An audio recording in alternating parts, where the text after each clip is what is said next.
Slawek didn't know that dinner is prepared here in this way, so hello, welcome to another episode of Criminal Patrol. Today, the story of a very charming, beautiful woman named Jola. Well, Jola really made an impression on men, although her life wasn't easy at first. She lost her parents very quickly, they simply died. She still had her grandmother, and her grandmother took her in, but there was also her brother, so the grandmother had to take care of both Jola and her brother. Unfortunately, the grandmother's health also declined and she passed away very quickly. Jola was basically left with her brother. She had to take care of him, she had to raise him, she had to somehow provide him with what is needed in life. But also, as I told you, Jola was Barata. She was such a charming girl. She very quickly realized that her beauty was basically all she had. She watched and saw the impression she made on men. Wherever she appeared, there was immediately a circle of various admirers around her, and she understood that thanks to her beauty, she would have an advantage over men. And if she's smart about all this, she can use it, take advantage of it, and somehow arrange her life the way she wants.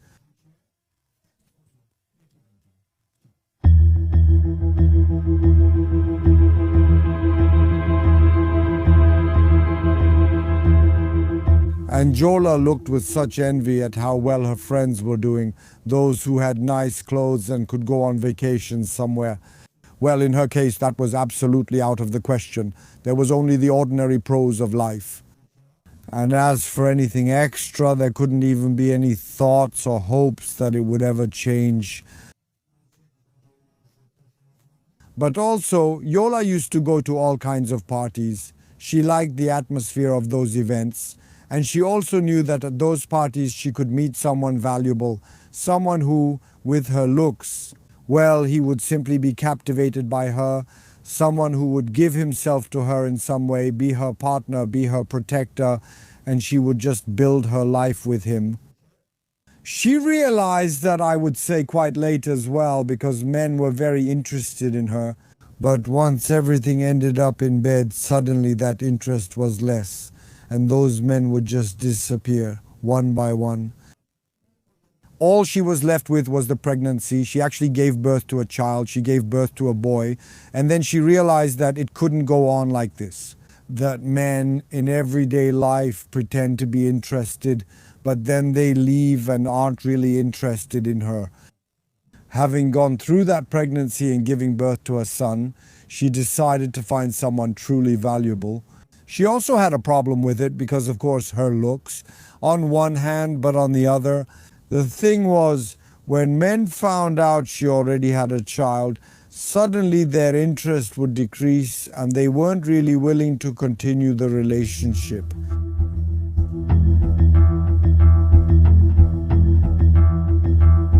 Somewhere in the early 80s, in one of the clubs in Gdansk, Jola met Slawek. She liked him right away, first because he was handsome and second because of the way he spoke and what he talked about. Slawek was very young at the time, actually. He was still a boy because he was only 18, and Jola was 21, so she was 3 years older than him. But she liked how he talked about the future, the ideas he had, how he saw the world. And indeed, after that first meeting at the Gdansk club, when they talked all evening and danced together, they decided to continue seeing each other. And indeed, their relationship continued to be very promising.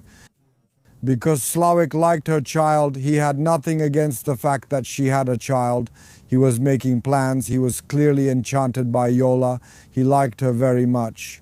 Well, he was a guy in love who wanted to lay the world at his beloved's feet. He really wanted to achieve a lot, and here it must be said that despite his young age, he started taking action. He had various ideas, but mainly he wanted to run clothing stores. Not just some thrift shops or things like that, but above all, these were supposed to be stores with elegant clothing, music. It must be admitted that Slawek had ideas. He established various contacts also abroad. He had business partners. Everything was really going in a great direction. And it must also be admitted that Jola helped him. She was full of hope and energy. She acted just like Slawek, so maybe it's no wonder they had a bit of luck.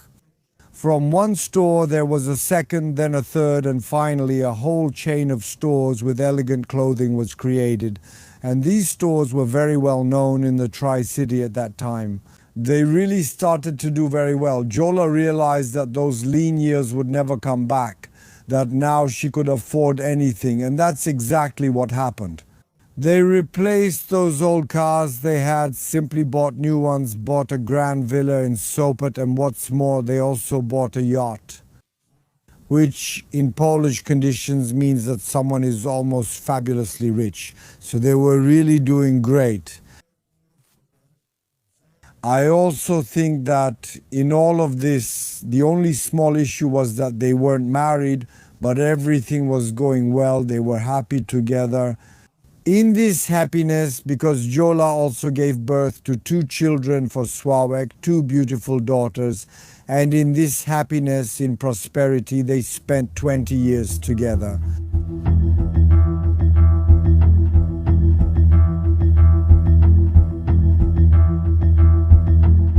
"20 years passed, but, so to speak, Jola didn't lose any of her attractiveness. She was still a beautiful woman, seemingly fulfilled in life. But I guess it's like that with many people, that when things are good, when it seems like complete happiness and people on the outside envy everything, then you still look for something else. You feel like something's missing, that maybe you'd like to experience some other moments, maybe with someone else. And that's how it seemed Jola was thinking. Maybe she missed Slawek a bit, who often went on business trips abroad. Or maybe, which seems more likely to me, she dreamed about someone else, someone with whom she could spend such romantic moments, someone who would be enchanted by her all over again. He wasn't as predictable as Slawek was. Well, she simply dreamed about someone else, maybe about that kind of romance from a book or a movie.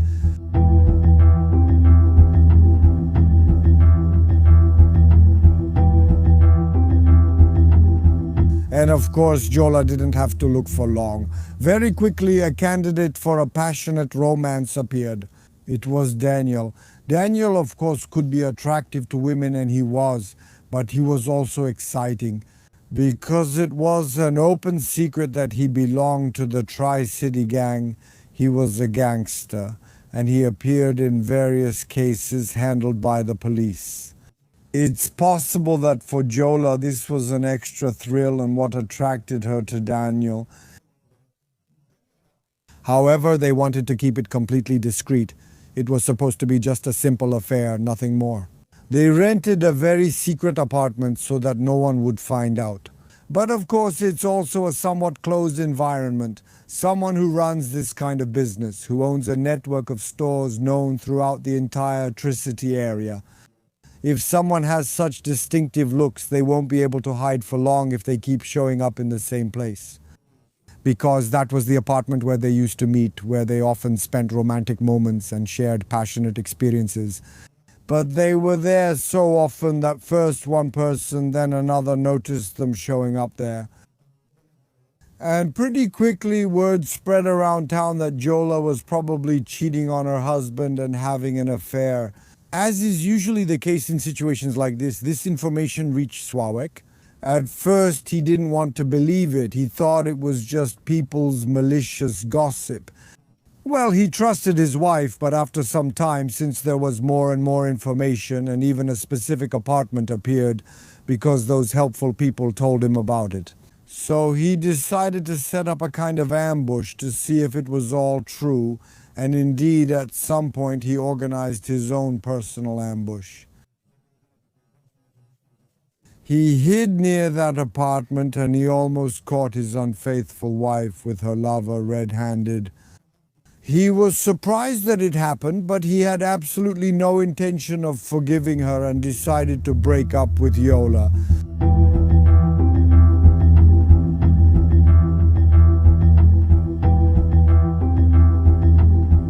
After Jola broke up with her husband, she didn't really care much about it. It was a time when she was simply in love with Daniel. Well, what happened. She moved in with Daniel. She still had a man who took care of her, and she was in love with him. But at that time, the police were also looking for Daniel very intensively.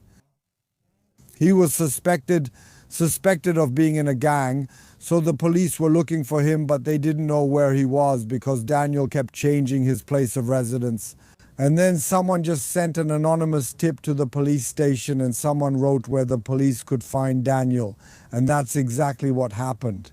This time the police organized the ambush and Daniel was caught in that apartment. So in this way, Daniel ended up in state custody and detention, and Jola was left alone. She also after all that, she didn't really know what to do with herself. Deprived of a man's care, she probably couldn't really manage in life. Daniel was already gone. She suspected that the anonymous letter was, of course, written by her husband, Slawek. She resented him. She was upset that he wrote that anonymous letter because that way he got rid of his rival and got a bit of revenge. Jola decided, however, that maybe Slawek would forgive her. She started begging, she started swearing, and indeed Slawek forgave her. Well, he forgave her. Theoretically, because maybe they spent 20 years together, which is a lot. They had 2 kids, shared memories. And indeed, at least on the surface, it looked like they started a new chapter of their life together, and that everything was heading in a good direction, meaning they would continue to be a family. However, it seems that was just an illusion. Slawek neither forgave nor forgot. Jola always had a thorn in her heart because Slawek wrote that anonymous letter and she lost her beloved partner. So it was a bit of a charade. But in fact, formally, on the outside, for people, they were still a married couple.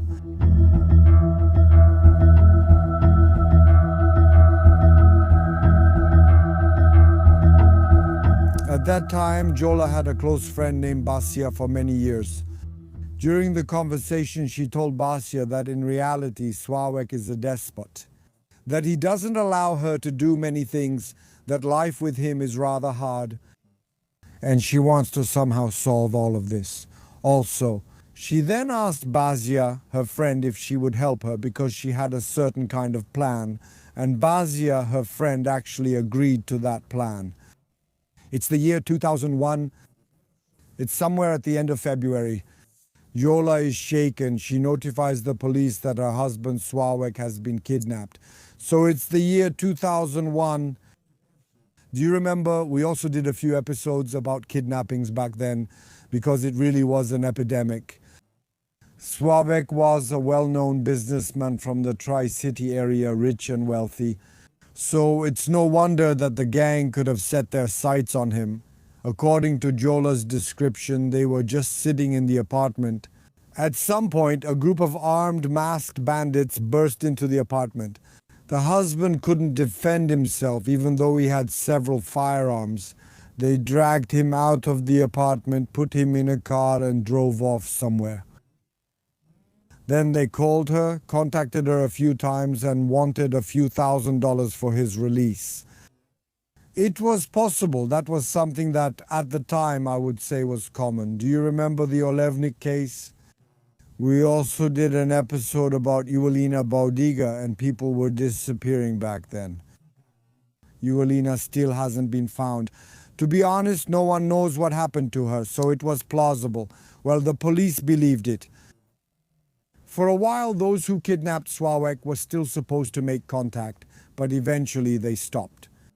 The police were busy with other cases, other kidnappings or other criminal activity, which there was a lot of at the time, and after a while, well, this case faded away. No one knew what happened to Slawek, but it was clear that Jola somehow got over it because she focused on her own life.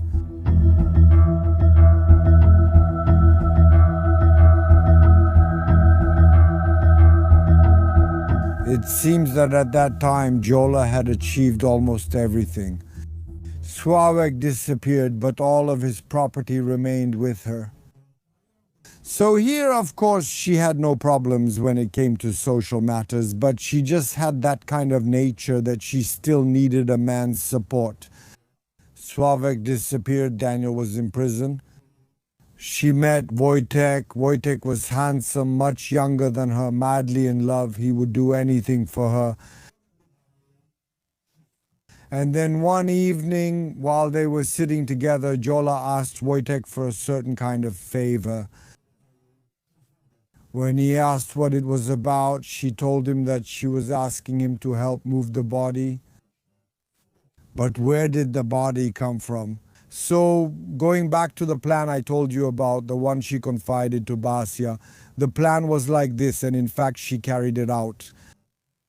One evening she was extremely nice to her husband, Slawek, charming. Well, it seemed like it was going to be a romantic, magical evening.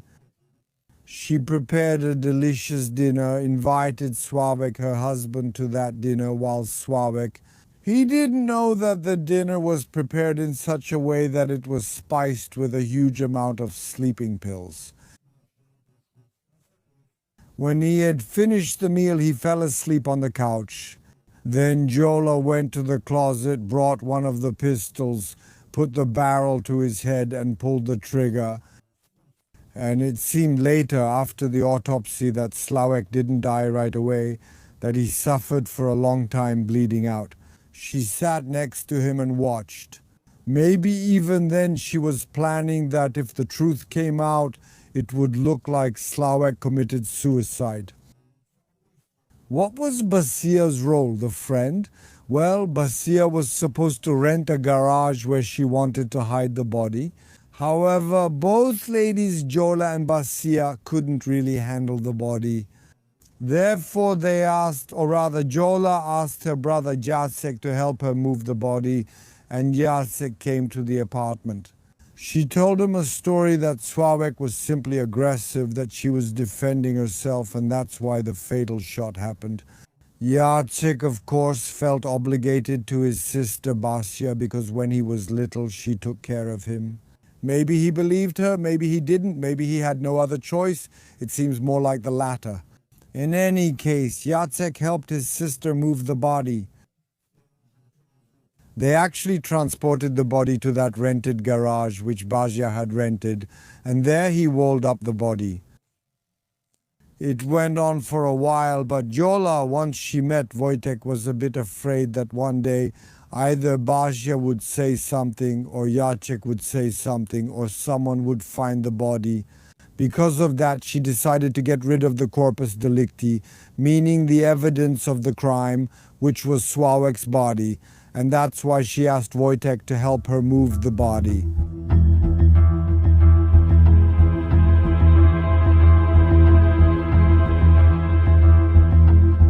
Wojtek, he heard a similar story to the one Jacek had heard earlier, so that she was simply defending herself, that she had no other choice, and that's why her husband Slawek died. Wojtek was madly in love. He decided he had to help his beloved. He actually went with her to that garage.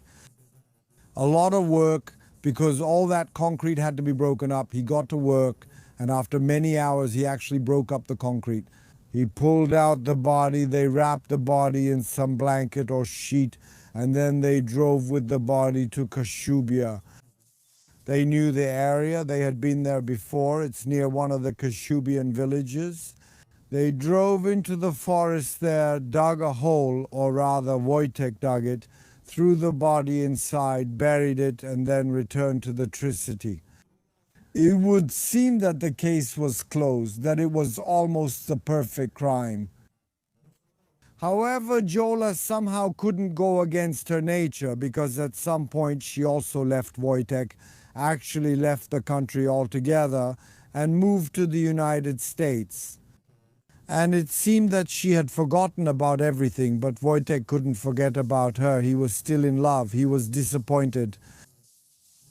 He himself said that he felt guilty, that he went there, that he broke up that concrete, that he buried the body in Kashubia. It's rather doubtful. Wojtek, simply seeing no other option, just wanted to take revenge this way. Seeing that Jola didn't care about him and had no intention of coming back to him, he went to the police and told them everything. So about what Jola told him, about where the body was before, about where the body is now. He remembered the place very well. He went there with the police officers and they dug up the body, or rather what was left of it.